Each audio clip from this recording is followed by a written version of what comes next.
All right, welcome everybody to another Den of Geek live stream. So, a lot going on. Today we have a former police officer and former intelligence analyst turned UFO investigative journalist.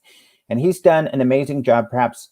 Well, we'll talk about some of our colleagues who have also done an amazing job with this, but getting in contact with the Department of Defense to figure out, first of all, how they view, this latest news with these UFO Navy videos that we've talked about, but also, they're kind of mixed messages, as we'll talk about. That they've kind of been giving us mixed messages, so it's been hard for people to figure out what's going on. But as a quick overview, in 2005, the USS Nimitz carrier group encountered in November during testing exercises, encountered strange radar reports, looked like strange objects that were high in the sky, dropping close to the ground, and then going back up at incredible speeds. Eventually, jets were scrambled or able to be detoured to check some of these out. The wing commander, pretty much the top pilot, saw one of these and kind of maneuvered to try to chase it, and it sped off at an incredible speed. He described the object to be a 40-foot wide tic-tac type object, shape object. So very strange. Then later on in 2014 and 15, the USS Theodore Roosevelt, another Navy carrier strike group, this time off of the East Coast, also had similar encounters. In 2005, not the original craft, but one of the craft that later had seen one of these objects was able to catch one on video on their FLIR, their infrared cameras. Then in the later incident with the Roosevelt, they got two videos with their infrared cameras. These three videos now have been kind of the center of this news. Originally, two of those videos were shared in December of 2017 with the New York Times, and this giant article that revealed that the had a secretive UFO project going on, ran by a guy named Elizondo. Then later on, one of the third video was released by To the Stars, but we've had some conflicting information, and luckily we have great researchers like Tim McMillan out there trying to make sense of it all. So let's add him. Hello, Tim. How are you? Hey, how's it going, Alejandro? Good to see you. Good to see you too. So you're all the way out in Germany. I am right here, Southwest Germany, coming to you. It's about 10 o'clock at night here, but at least it was nice weather today and getting over the cold weather, German winter. So glad to be here. Yeah, well, thank you so much for being on so late. I guess my first question is for those who are kind of new to all of this. Typically, we refer to them as UFOs, but the DoD, in all of these documents, we see the term UAP. Maybe you can kind of explain what is UAP and why do they use that term instead of UFOs? Sure. Yeah. No, that's a great question because it is. It seems to be the newfangled term UAP, which means unidentified aerial phenomena. It is a catchphrase that stands in for UFO, and so everybody's familiar with UFO.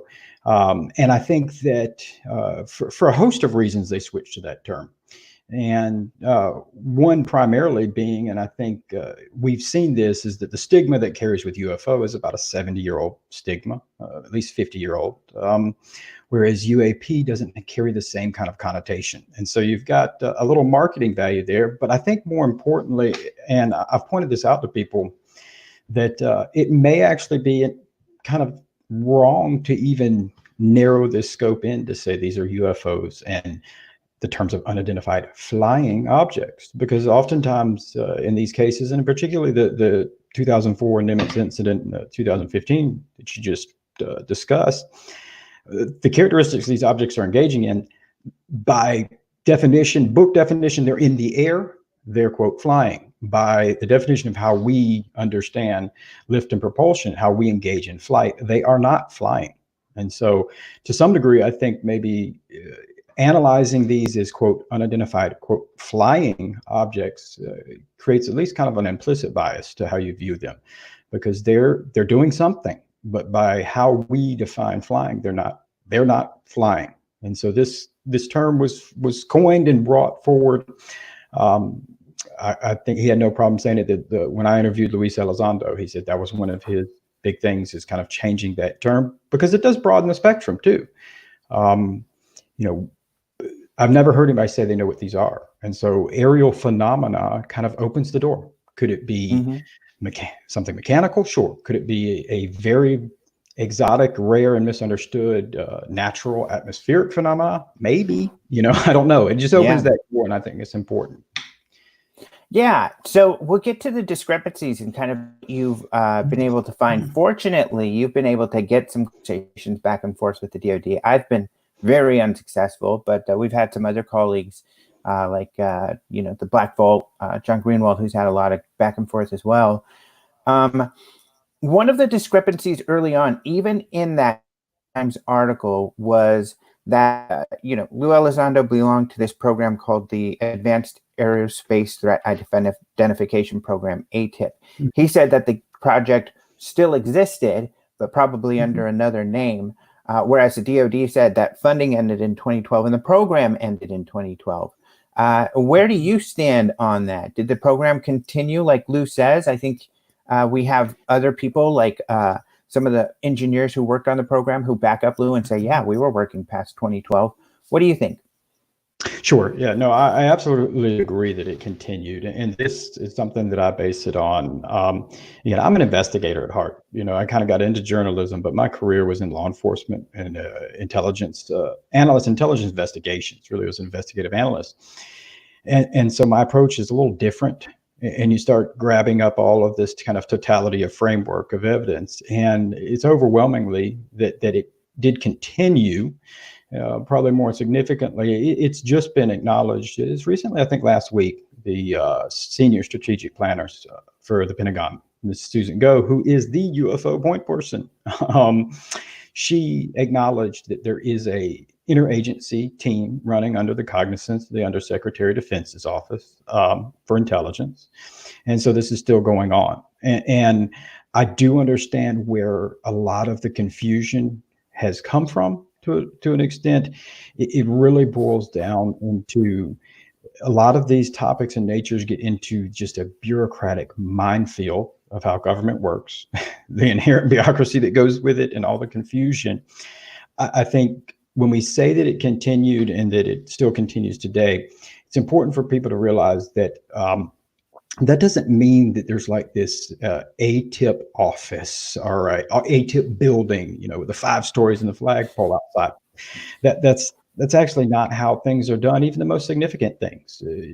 Just recently, I pointed to, if you examine how the CIA was able to identify and capture Osama bin Laden, this was not, you had a small group of analysts, very consistent with how intelligence operations are run, who were tasked with finding him. But they had the disposal of the entire whole United States government apparatus whenever they needed to reach out to it. That's very consistent with what's going on here. And in fact, it had been described to me by several people who worked in the post BAS, which is Bigelow Advanced Aerospace Studies. I may have said that. Space Bigelow Studies, I think. Yeah. We'll I get confused with all the acronyms too. Bigelow, you're right. Advanced Aerospace Bigelow Studies. Aerospace Program. There you go. The private contractor who was first handling the DIA. There's a much different program when it moved over to the Office of the Undersecretary of Defense's office, and that was largely because of Mr. Elizondo's position when he was there. That's one of the things I was able to verify with both people who worked with him, but also documentations and paperwork I was able to receive, that he was the director of the National Special Programs and Management Office, very high power office. And that allowed him to, I've used this term several times, bootstrap it. And for people who don't understand, that just means that in the defense world, you have money that's appropriated for things, or you have things that can kind of arrive and you can dual purpose, meaning you borrow money from other little programs and keep it running. And it's termed a portfolio, but it's very much real.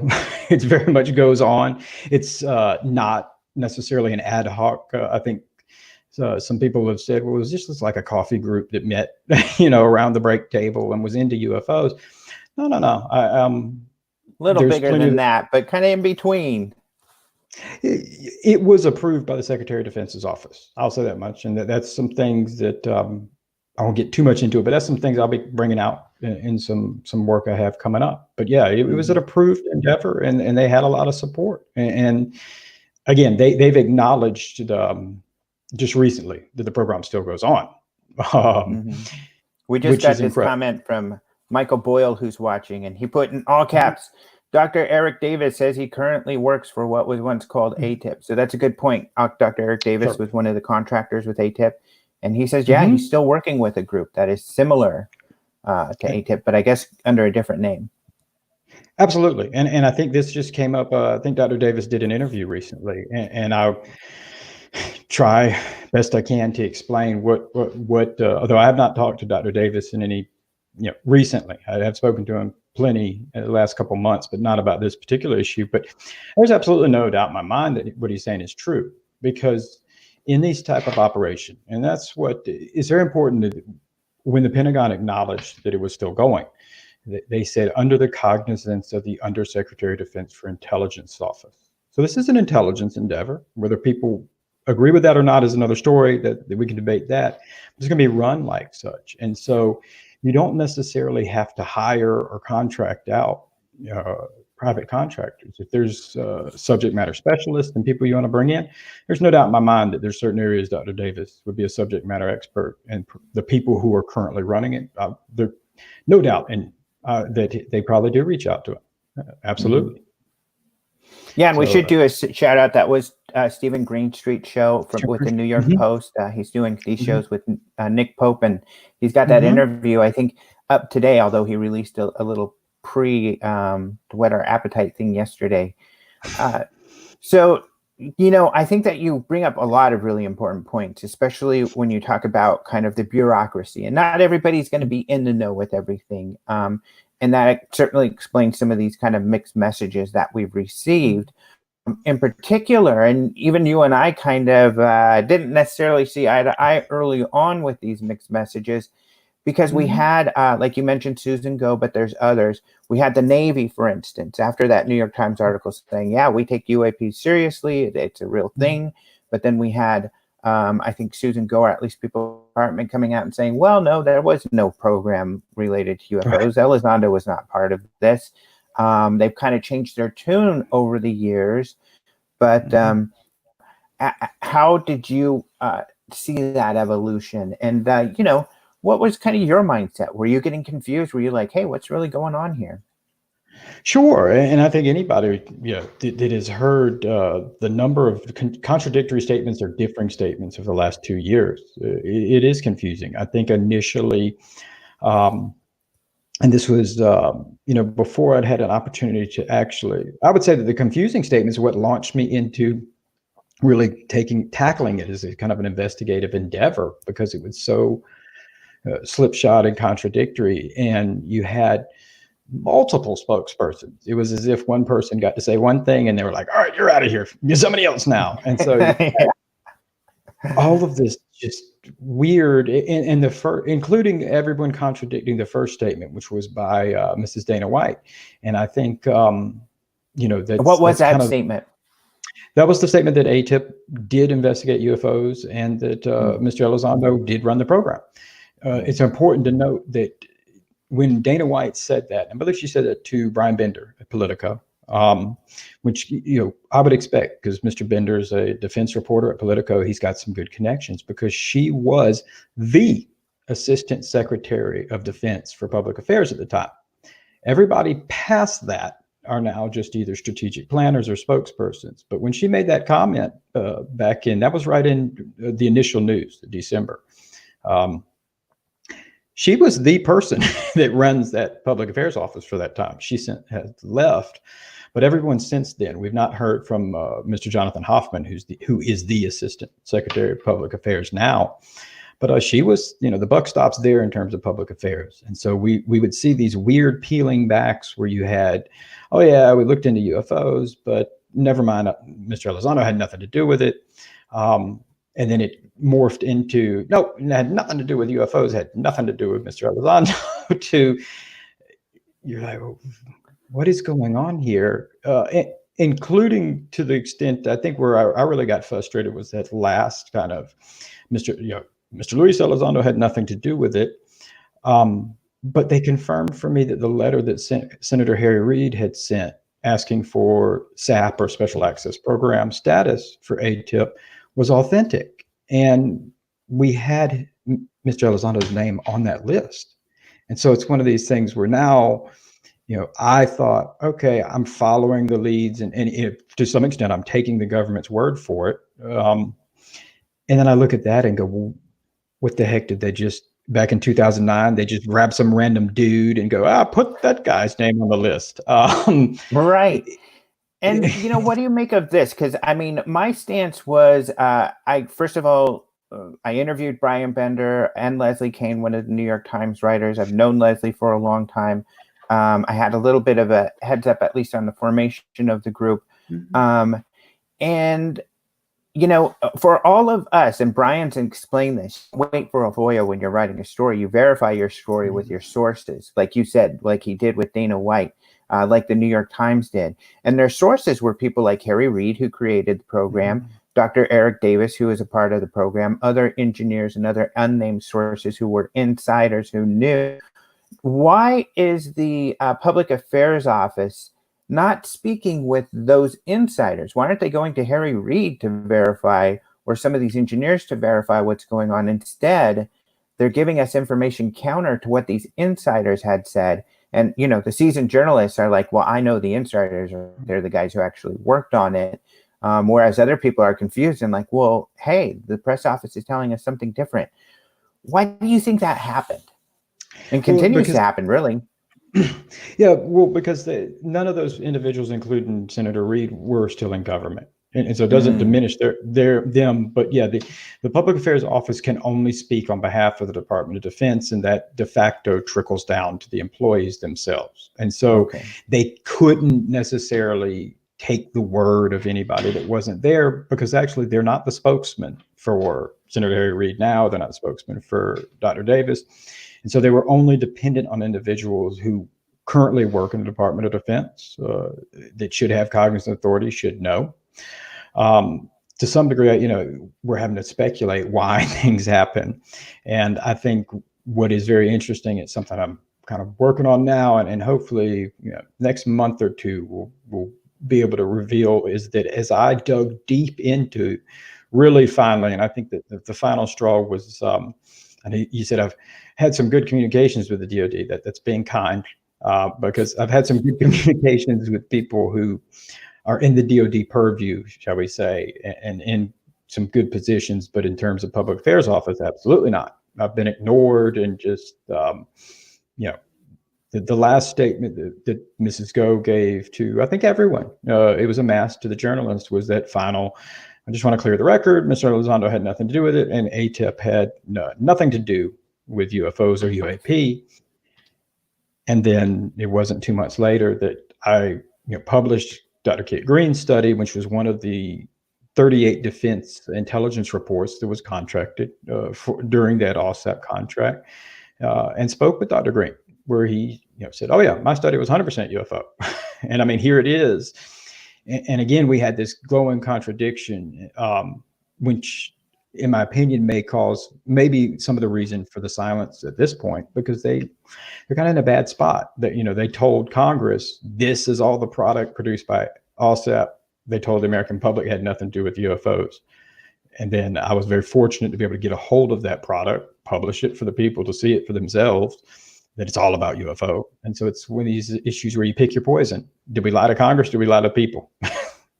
Well, you got the U.S. Air Force information as well, because they've been pretty silent regarding all of this, and you were able to share some information. Maybe you can explain what you found.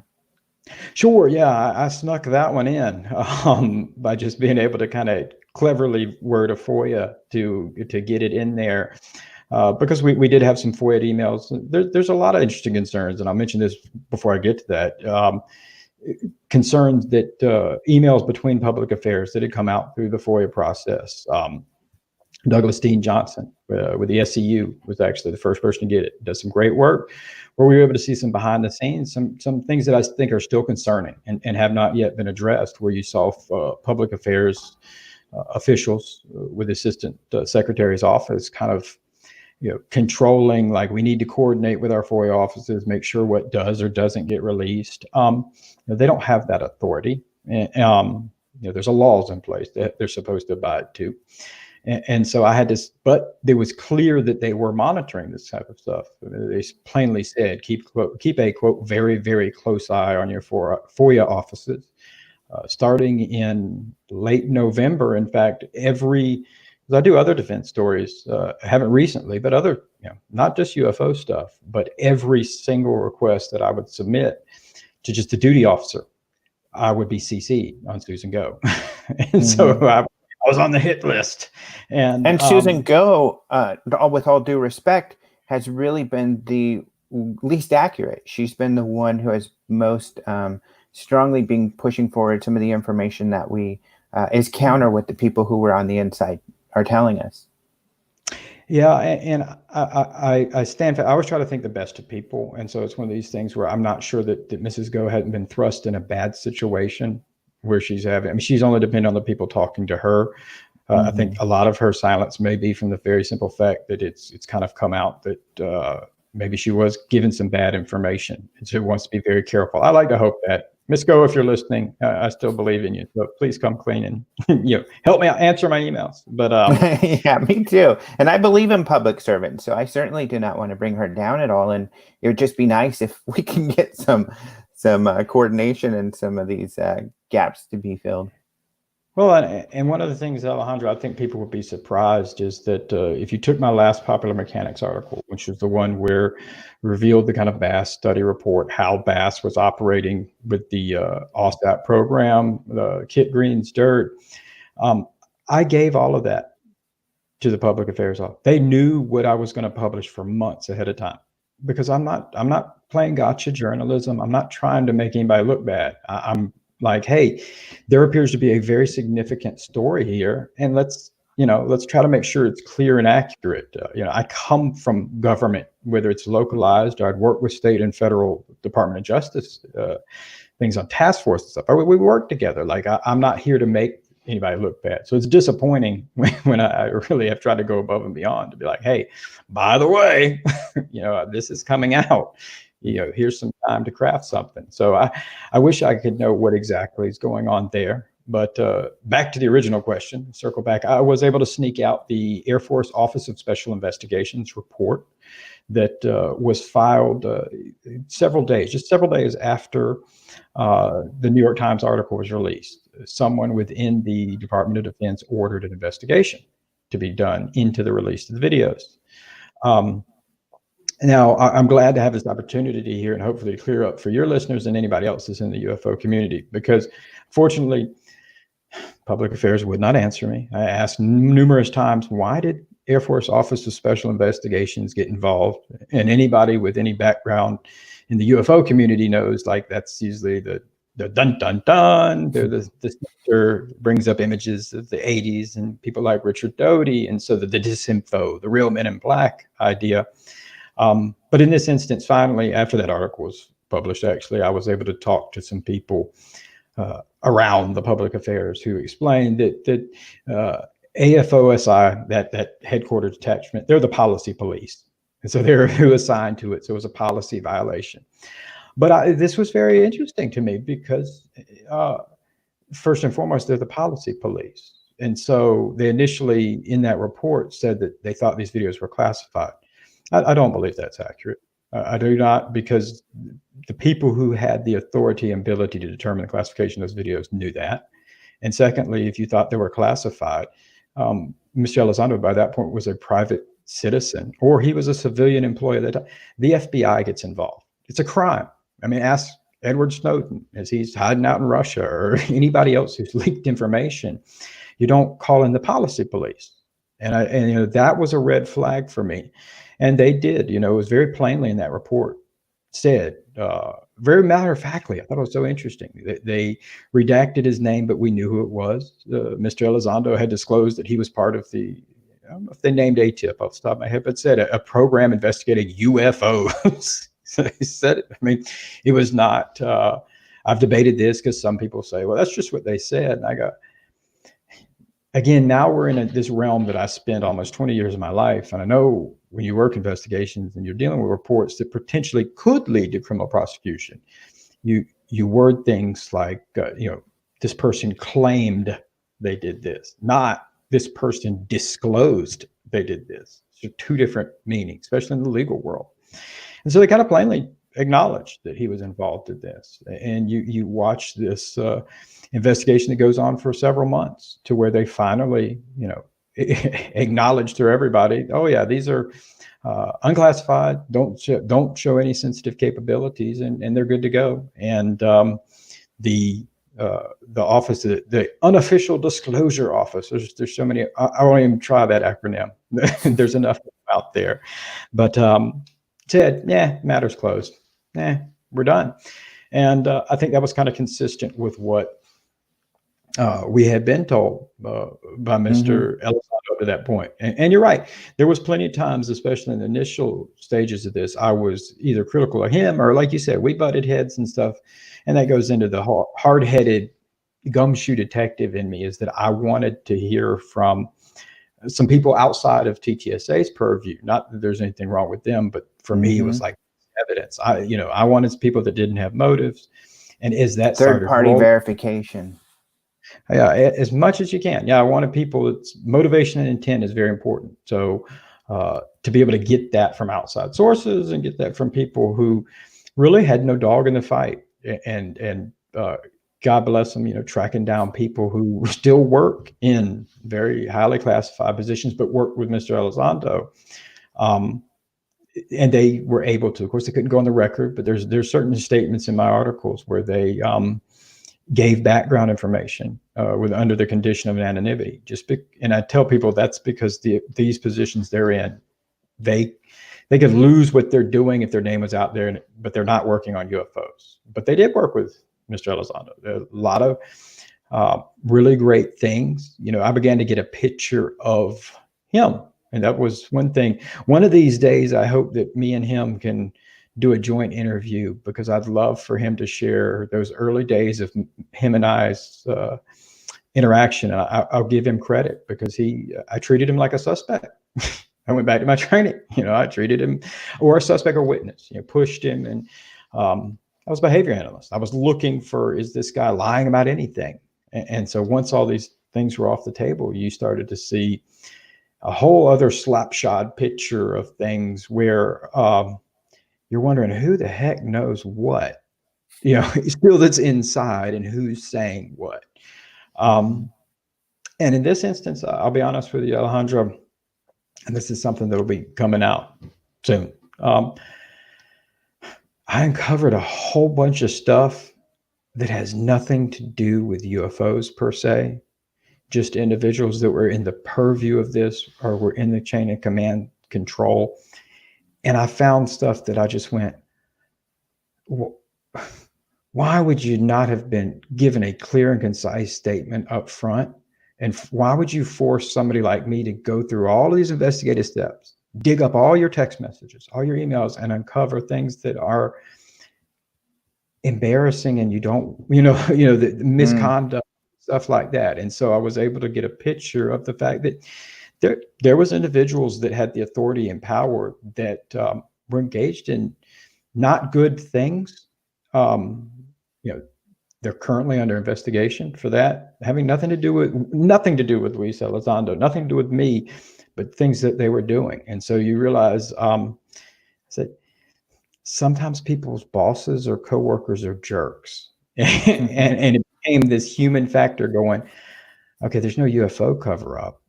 Sometimes people are jerks, and they do or say things to be jerks. That brings me to another point, because you make a good point that there's always politics, office politics, the kind of stuff everybody experiences, type of things going on. Do you think there was a miscalculation a bit? Because, like you say, these kind of Elizondo's really proven to be very accurate over time as far as his statements. And, I take his word for it either. I was trying to talk with third parties, but difference with me, some of these people like Hal Putoff or Bigelow or his guys, I've known them for many, many years. So I've had a little bit more background with them. And so I know they're credible people, for instance. But was it a bit of a miscalculation by countering their statements? Because they have forced, like you said, people like you to dig deeper than you would have otherwise and uncover things they probably don't want the public to see. Even some of these email correspondences that you've referred to that we've gotten. If I don't get to run the headlines, sex, lies, and UFOs, I'll be very sad. And I'll just leave it there. But you're right. And I said that. And I thought, this is so silly.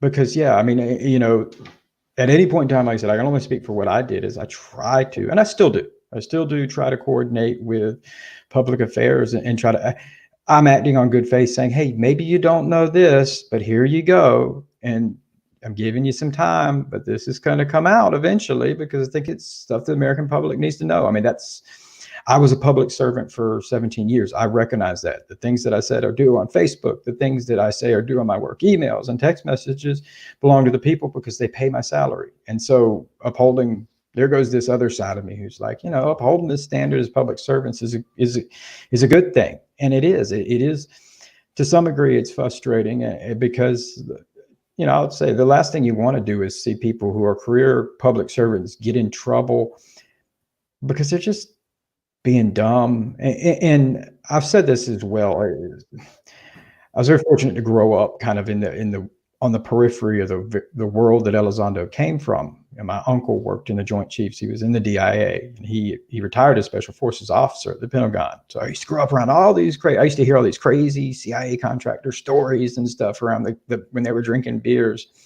And so I got to know these people. And I don't want to see anybody's career get hurt. But at the same time, as you start to get this information starts going in, and you start to realize, wow, this guy Luis Elizondo is a very, very highly respected individual. He was, names that people would know, like General James Mattis. He was a very respected member of his intelligence team. That didn't come from Elizondo. I talked to people who were there with that Marine Expeditionary Force unit. I talked to people who were around that small intelligence thing, and even said, I don't know if Elizondo will get mad at me saying this, but just say some of them were jealous because Elizondo had better intel at times, than his team got. But very well respected by people like General James Mattis. I mentioned it in Popular Mechanics. The reason that he got to the Pentagon and out of an operational status was because General James Clapper, who became the director of national intelligence, people probably seen him on CNN. I mean, a very important person, asked him specifically to come over. I mean, I was able to get a picture of him and James Clapper, arm in arm, smart. So it was very hard pressed. I don't to find anybody to say anything bad about him. And so then you start realizing, okay, wait a minute. Here's this guy with this huge reputation. I mean, at one point, was very much involved in briefing the White House and very highly involved. The idea that he just loses his mind one day and decides to start talking about going crazy didn't compute. And the fact that he still had access and was dealing with things in these programs. And, I don't know. I think that would be something Mr. Elizondo would have to share if he wanted to. But, the fact that he still, to my knowledge, still holds a top secret clearance, is another thing that I point to people. If you come out and you have lost your damn mind and you're out here talking crazy stuff, or you are just fabricating stuff, you don't keep a security clearance. You get pulled hard. And so, you look at that and go, well, I don't want to see any career military or defense people get in trouble. But at the same time, it's what he says, objectively fair is objectively fair, because Mr. Elizondo is a career defense guy, an intelligence person. And so he deserves the same respect and not be viewed like that. And most importantly, the subject matter itself, I think, is significant. Yeah. I'm going to look for some questions from the chat. And while I'm doing that, one question I want to ask is, especially given everything that you've just shared, one of the outstanding issues is this recent, information that we've gotten and the release of these videos where now they're posted for everybody to see. I think it was Susan Go once again, wrote a message and she said, okay, these are real. They're considered unidentified. The Navy's confirmed they're real. However, previously they were not authorized for release, and now they are. Another thing that's kind of counter to what Elizondo has shared with us and has demonstrated. He's even shown us, the documents. Some of us have gotten via FOIA the email string that show he did make the request and get that approved.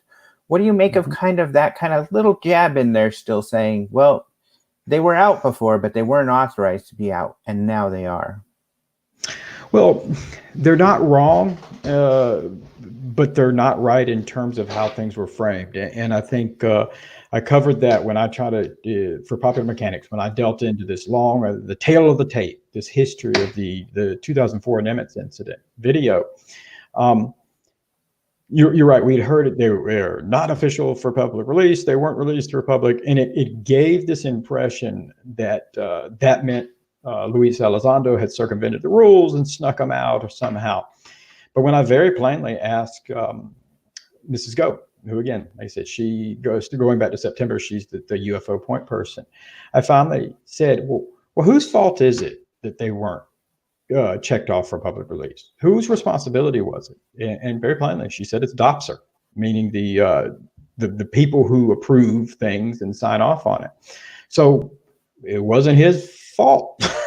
But this whole time, because it was so ambiguously stated, I think people, believed it was his fault. But in reality, it was a DOPSR mistake, which the people I spoke with says it's akin to a clerical error that they maybe made sound worse or made it sound like, again, I think that anybody that thinks that it was a leak of some type of information, whether it have been controlled, unclassified, classified, secret, or top secret, we already know what would have happened.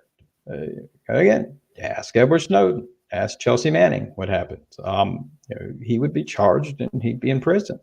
It would have been a crime. And so that whole thing was very, very interesting. To the fact that they released them just recently, I'll be glad to give you my opinion there if you want to hear it, why they released them just recently.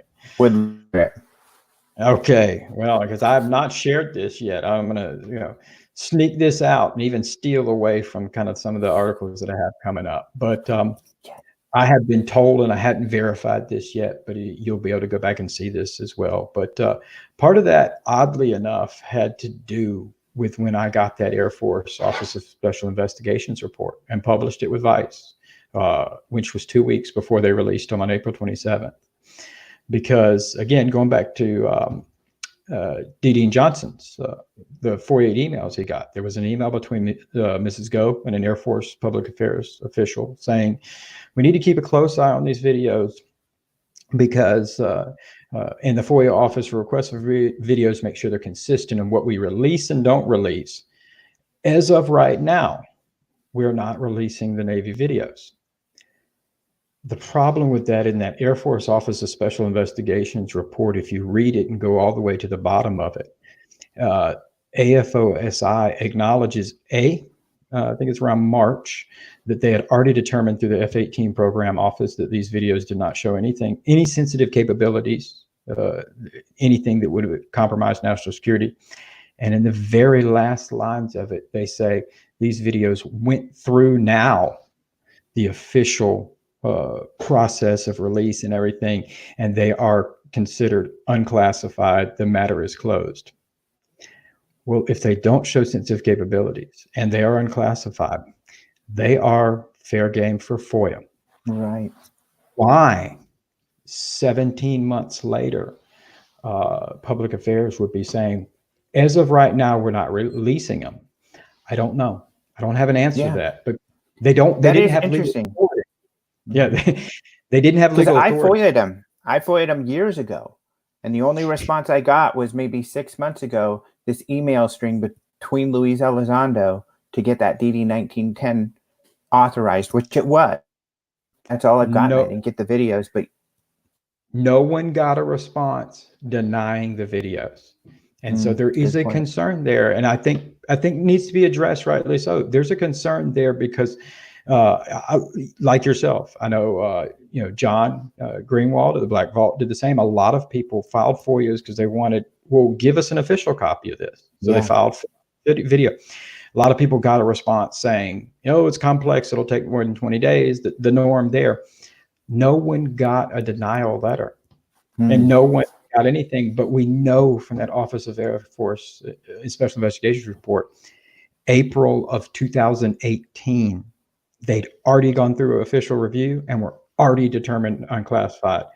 Executive Order 13556, 13256. There we go.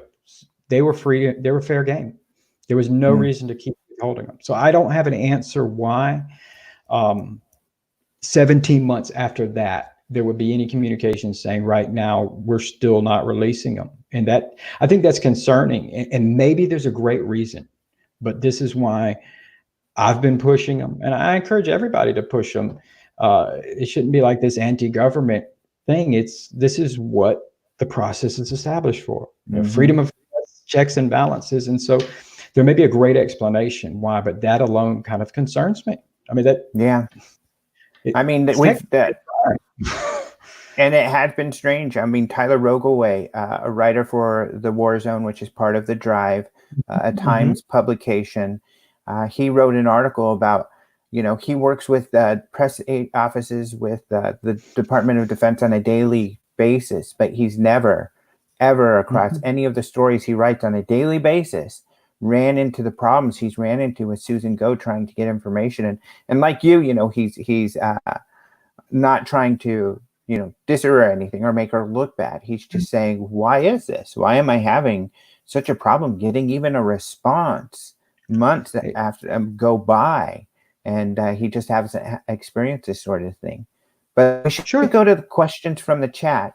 Here's one from Joe Minetta. He has a question. He's essentially asking if you know if military or police have ever been ordered to shoot UFOs down with weapons. I don't know. That is a very interesting question, though. I won't chuckle at that by any means, because this is something that I brought up with someone else that would know more than me. And because let me just say, in terms of the police forces, no, because I don't believe we have any of the capabilities, hardware to come close to something like that. Though I will be more than happy to say that during my career, we had plenty of people report UFOs to us. But that there is an interesting debate that I am not privy to, but I imagine has to be going on, that if indeed you are encountering objects that are truly unknown, they are truly possessing capabilities that are not consistent with being anything in your own technological arsenal and are inconsistent with anything of the foreign power, you can monitor them and you can get all this great data, more than people even realize, in terms of really the apparatus the intelligence community has to monitor anything, frankly. And I'm not talking about spying on your phone. I'm talking about watching a Russian sub when it leaves port to go back. They're very good at all this stuff. And so there does have to be, I imagine, I've contemplated it just yesterday, does a debate come in? Do we try to take one down?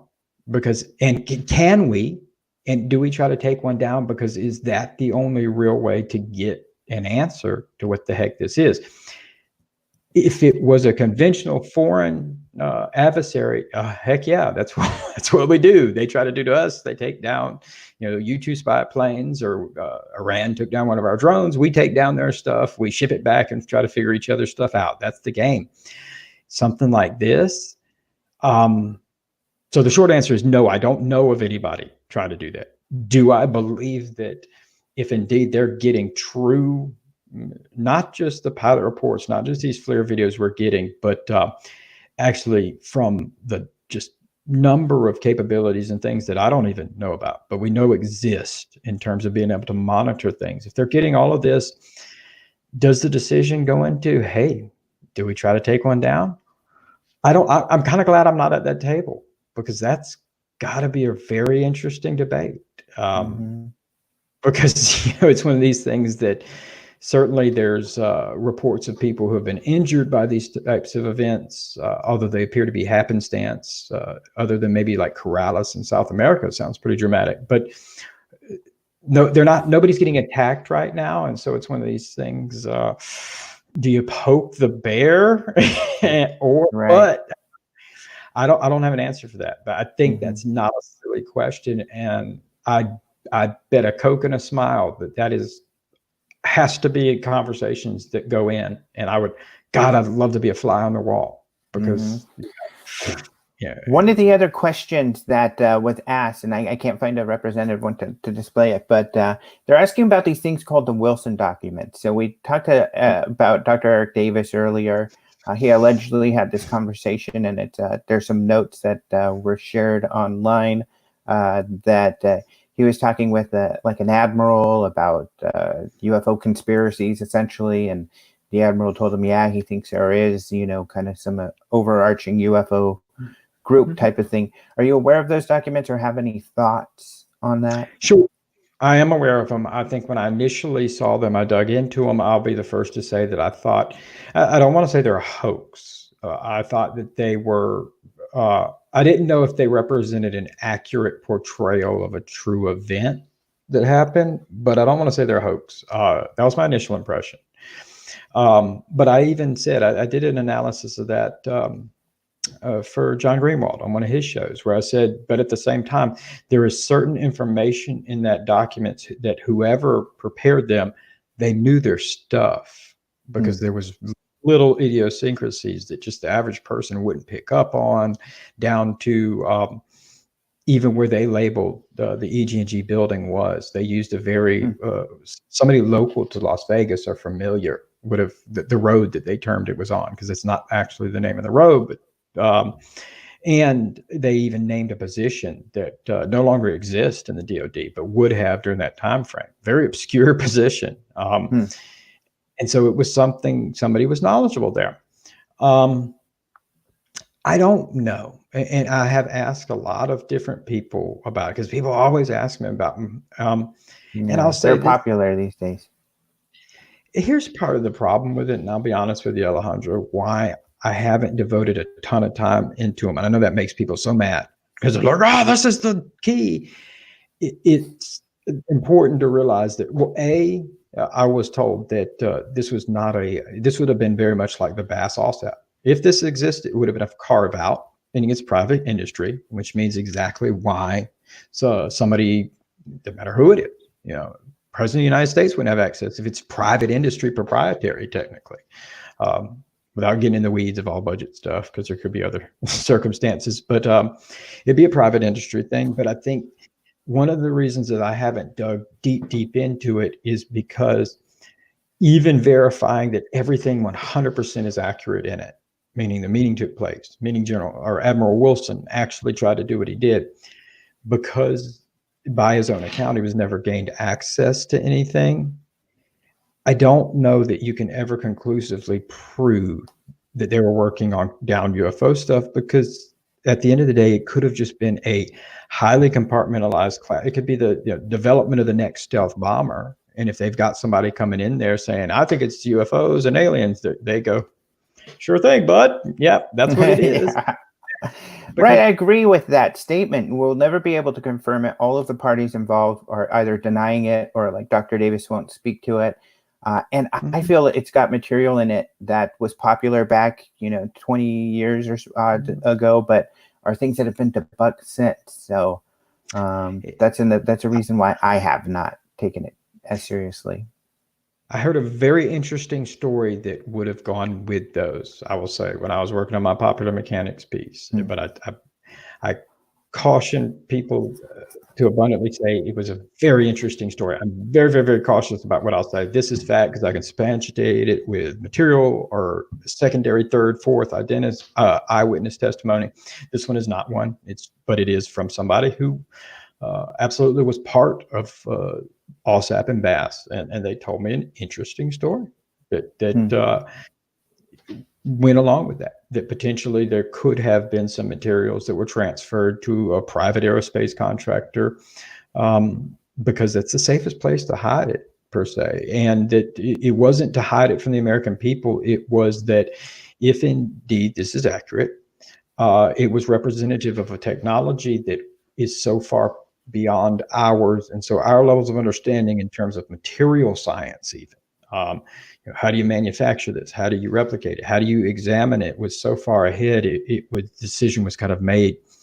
Again, if you look at the cultural time frame too, that you're in the middle of the Cold War, you've got Vietnam going on, you've got the social 60s in the United States, you got a lot of things going on, and the decision was essentially, we could put our whole defense budget in trying to figure this out and maybe be no further ahead than we started. And while we're doing that, Russia's building bombs.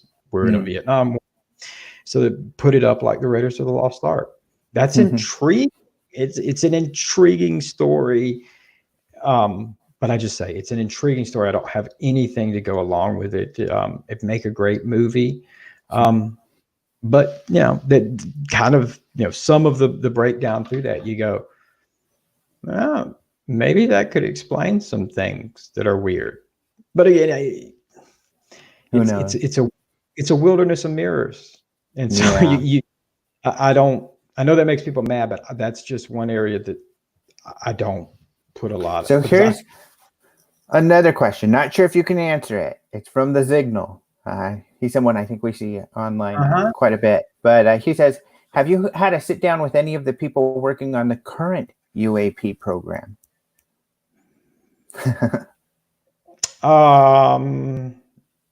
I have been able to talk to some very interesting and significant people who have I had a sit down, like a brunch, lunch, dinner, or coffee meeting with anybody? No. How about that? But I have had the opportunity to speak to some individuals that deal with some of it, maybe. And how about I this? have to be a secondary question. The answer to that question, are you working on any pieces that will help shed light on that? I am trying to. I'm definitely trying to, and I think it's important to understand that it is being worked as an intelligence operation right now. And I don't say that as a necessarily bad thing. I know that the intelligence world has this that means that, it's not that I'm not saying more because I'm afraid that, they're going to shoot me with the heart attack gun or a cyanide pill tonight while I'm sleeping. It's just, in the intelligence world, you have to be very cautious because your information is only as good as how protected it is, and from outside sources. And this is why I know this may upset some people, but like the kind of crowdsourcing that maybe Blue Book did, or you see the MUFON type stuff, you have to be careful with that, because especially in this day and age, that allows your adversaries to interject bad info and tries to figure out, what do you know? And so you have to be very careful and closely guarded. And I think it is being treated seriously. I do hope to be able, I'll say this much, I do hope to be able to see if we can't reach a middle ground with all of this, where there's people who've dedicated their lives to this stuff. Is this being real? I've said this, that I don't just chase this down just for my own benefit by any means. I love the mystery of it, but there's some pretty highly respected people who've dedicated their entire careers to this, who I've told point blank that, what is the legacy you're going to leave? If it's all dies in the shadows, when something comes out eventually, who's going to write that story about you? And what is that story? And so there's a lot of very impressive people who've done the invisible college and hidden in the shadows. But I don't believe that these people would dedicate their life to something they thought was total BS. And so whatever he brought out to kind of validate that, and other people who've done that, I hope there's a good middle ground there. Ultimately, I think a lot of it boils down to how much can be figured out about what's going on. And in the intelligence world, unknown is scary. That's a really bad place to be in. So I'm sympathetic to everybody's side of it. So yeah, I mean, I'll have no problem telling you that I've not heard any great secret info, and nor that is the first thing that anybody I speak with, whether they're former, active, or whatever, is upfront. I do not seek classified information. If you try to give me classified information, I will turn you in, because that's not what I want to do here. But I think there's enough people who recognize that and realize there's enough unclassified information that can be put out there that doesn't compromise security and everything. So yeah, I'll just say that the program going on now is a unlike what Elizondo was having to try to do, which was kind of bootstrap it and do it along. This is now something that's receives appropriated funding. It's being taken more seriously, and it's a slow process, but it takes 10 bureaucrats to change a roll of toilet paper in government. And I know that people don't want to hear that, but we've at least, I think, got those 10 people. So trying to pick out the roll of Charmin or whatever else we want to switch, it's the process. This is probably an easier question, and it's kind of are you talking to Pentagon officials? Or about Pentagon officials? Yeah, I think she means, are you talking about Pentagon officials when it comes to the inappropriate behavior? The naughty people. Yeah. Well, yeah, yes. But I caution that the Pentagon is a massive institution with tens of thousands of people employed there. But and this is what we're going to hear more about in upcoming articles. Yes, it is. As I said, anything that I'm always like, I can't talk about it right now, or I can't talk about it this source, or I try to be as transparent as totally possible. That's why the last question, I was very kind of tripped up on what I want to say, because I want to be able to tell everybody and everything in the world. To some degree, I mean, well, I'm legally bound by, if I tell people to speak with a guarantee of anonymity, like, they're vetted by the same standards that confidentials were vetted when I was in law enforcement, the same processes. And so when you deal with a publication, they have all the information, but we have to protect them because we're legally liable for that. So I have to be cautious. So I have to be very, very cautious there. But I would just say that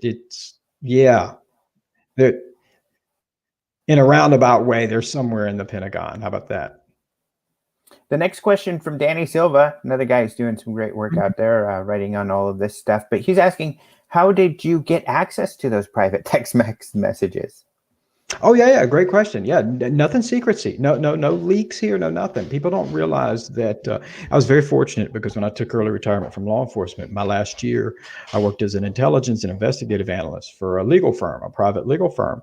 And people don't realize that, and I'll kind of be glad to share the real legal framework that you have to go for it. But when it comes to government officials, their emails, their text messages, their BlackBerry messages, because they all use BlackBerries, believe it or not. That's the government contract, is BlackBerries. And even messages with their private cell phones where they text in it is about work business, that is all open to freedom of information requests. And in fact, 2015, I believe, there was even an executive order that amended the language of FOIA that includes communication records, including text messages, social media messages, you name it. If you're a government official and you talk about government-related business, that's FOIAble. Now, that's where I leaned on the benefit of coming from a law firm, in how you legally have to ask for all this, because at the end of the day, when it comes to FOIA, they're going to give you what you ask for. And so you've got to kind of be very detailed. In fact, for requesting certain people's emails, text messages, BlackBerry messages, calendar invites, personal, and I requested their phone records to see if anything was deleted. I had to sign. It was about a 30-page case brief that you have to submit to validate that. But at the end of the day, no. I mean, it is totally within the American citizen's rights to request that kind of stuff. And that, again, I encourage people. That's how we keep that freedom that we have. Keep those rights as exercises them. But yeah, it's definitely, it's not leaked or anything like that. There is formal processes in order to ask for them. And I think this will end up being our last question is from Zachary Russell. In your opinion, for the DOD PA office to delay, Public Affairs Office, to delay the release of the videos, which were cleared by AFOSI, did that violate any laws? That is a good question that they would need to answer. Superficially, it would certainly, I mean, you're allowed to withhold information from FOIA requests by just a certain set of criteria. You can read that again. Executive Order 256, Section 1.4 gives you these criteria. In fact, when you get a response and it says it's withheld and it gives you the little section Y, it actually tells you what it is. And so in that particular instance, by all intents and purposes of information we have seen, that information should not have satisfied any of those requirements to withhold it. So did they violate the law? That's when you have to prove, what you have to do is prove that they willfully violated the federal FOIA Freedom of Information laws. And that one right there, I don't know. Other than I think it is a valid question that can be asked based on the fact that anybody is welcome to pull up my Vice article. The entire Air Force report that I obtained is right there. You can read it. You can read the last line that says it went under official review and was unclassified through, I think, Danny Silva, who just asked a question. He's published a blog and shared D. Dean Johnson, the emails that he obtained, where you see them saying, as of right now, we're not releasing them, which was 17 months after that. I think that I wish they would answer. Again, there may be a great answer that doesn't violate the law, but even with some of this, because we've heard Senator Reid, say 80% is unclassified. You've heard that, or these are unclassified. 80% are unclassified, but they're under what's called CUI, controlled unclassified information, which is this weird little caveat where it's unclassified. It's treated like classified unless you ask for it. But in this case, like you said, you filed a FOIA, Alejandro, I did, lots of people did. We requested this specific information. And so superficially, does it look like somebody didn't adhere to the federal laws that are established for the Freedom of Information Act? Yes. Could there be a basis and reason behind that I'm unaware of? Sure. Some of it could pertain to, I don't know why it would take 2 years or a year or whatever long it took to scrub the videos, meaning you pull all the metadata out and also kind of downgrade the visual sensors of it. So the videos aren't, I mean, that was one of the things, if you read another article, I got a DOJ forensic expert to look at them. And that was the first thing he said is, oh yeah, they've scrubbed them down a little bit because, again, it has nothing to do with UFOs. It's a byproduct of it. They don't want people to know how good they got it. Their adversaries.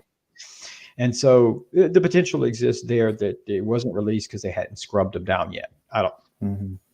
Maybe the scrub down department's really backed up and it took that long. But I would say there's nothing wrong with, and that's why in a democratic society like it is, we are afforded the constitutional right for redress because we're allowed to say, hey, by all of this, it looks like you guys are kind of bending the rules.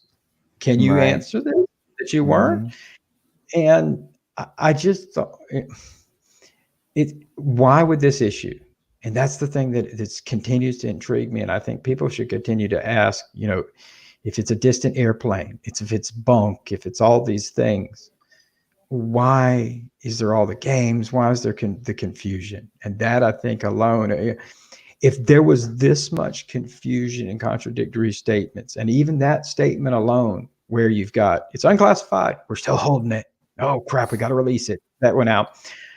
If that was something else in government, we would, I mean, anybody who's watched the news in the last couple of years would realize, I mean, there'd be an entire investigation. People be demanding an impeachment hearing and God knows what else. And so it's interesting to me. But that's why I'm encouraged to see people like Zachary Russell, another person I've spoken with, who's a serious individual, who's treating this like a serious topic. And I think as that continues, it'll be just like everything else. They'll realize it's not fringes and crazies. You know, there's a bad assumption by people. But I don't, superficially, could they commit a crime? Maybe. But I would love for them to answer and just say, because they could have a great explanation for it. They just got to tell us, and for some reason they're not. Maybe it's the secret space force, and they can't. The alliance won't allow them. I'm kidding. Before I get accused of propagating that. Well, thank you so much for taking the time. I know it's late out there in Germany and you have some little ones to tend to, but so you've written for Warzone, Vice, Popular Mechanics, these exciting stories that you're working on. Where will we see these? Damn, you put me on the spot with something else. There's some cool stuff. There's some cool stuff in the works. And so they will see them, stories will be coming out in mainstream media outlets. And that's what the big thing is, that I've always tried to, I believe that I don't care what you stand on the UFO subject. I mean this from the bottom of my heart. If you think that this is a giant counterintelligence fraud being perpetrated to hide secret U.S. technology, then it is illegal. I can give you all the code sections of why that's illegal. You can't trick the American public. But if you believe that in your heart of hearts, let's investigate it.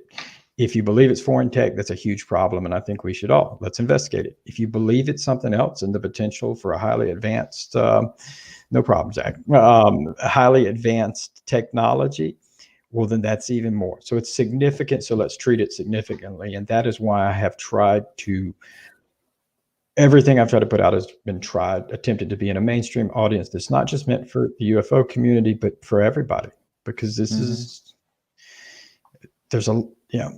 it's significant. I don't care what you did. I mean, wherever you want to cut the cake, even if you believe that all of these people are nuts. I've told Lou Elizondo this to his face, that, okay, my concern here is if we're going to side with your nuts and all these other people are nuts, and all these other high-ranking people are nuts, well, that's scary too, because we've given the keys to powerful people that are nuts. I don't believe that. But no matter what you believe in there, it's significant, and I don't care how you cut it. And so it will be hopefully shared in outlets that will continue to get people that, no matter how they feel about the topic now, we'll just continue to ask, push for more information and push for clarity. We can continue to do that. You kind of have to. That's the funny thing about a democracy. The government's supposed to work for it, so we should force them. Well, thank you very, very much for taking the time. Yeah, no problem, Alejandro. Good chatting. Always. Yeah, it's been great. So for the rest of you, thank you all so much for joining us. Certainly, you can follow me on Twitter at Alejandro T. Rojas. I always share Tim's stories and a lot of his comments and findings and people who have written about him. In fact, next week, we're going to interview Mike DeMonte from Punk Rock and UFOs, who did a great interview with Tim about some of what we've been talking about. But we're going to get Mike's take on all of this next week, so join in. But stay tuned to Den of Geek. Today, we actually simulcast this one on Facebook, YouTube, and Twitch. So whichever one you're watching on, please subscribe to all those Den of Geek channels, and we'll have some more UFO news coming up. In fact, I've got some great UFO stories coming up tomorrow. We're going to have a video that kind of outlines the background to all of these Navy UFO videos. And next week, we've got a story coming out where the founders of radio signals, including, Marconi, Tesla, believe some signals from aliens. And we even share with you what Edison and Albert Einstein had to say about that.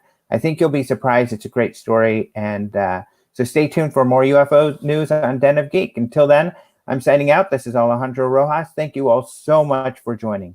Have a great weekend. as they say,